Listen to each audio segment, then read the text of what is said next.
We're gonna do a quick little number talk, faces forward, and if you could put your fist at your belly, please. Everybody's fist at their belly.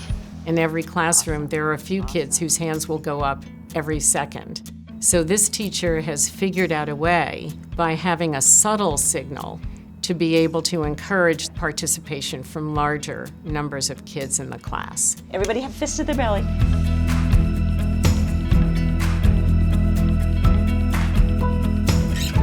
I don't want kids raising their hands. Some kids think faster than others, but that doesn't mean that the kids that aren't as fast don't understand. They could be processing slower, they could be looking at it in a different way. There are multiple reasons. With raising of the hands, as soon as kids see that person who's very fast at answering a question, the rest of the kids say, that's great. I don't need to anymore. I don't need to worry about that.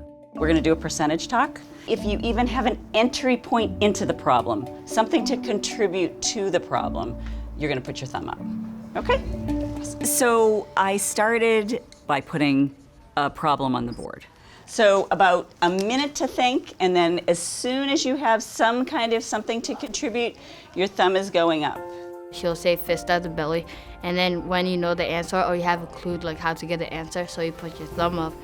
And I'm looking for those thumbs. It changes the mood. Her classroom's a good environment. I feel like I'm open to give my opinion in anything.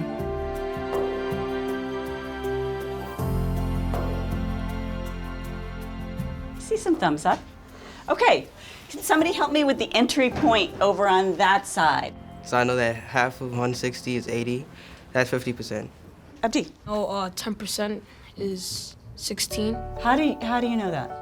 You need instructional strategies and routines that allow everybody an entry point, particularly at the beginning of the class. If you have something where the kids are feeling like, oh, this is great.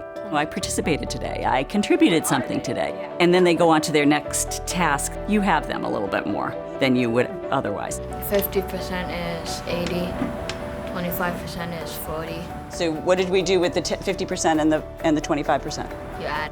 You're adding it. By having this more subtle signal, this teacher is encouraging participation from people who might be reticent and enabling many more children to participate in a discussion. To get 25%, you have to divide 50 by 2.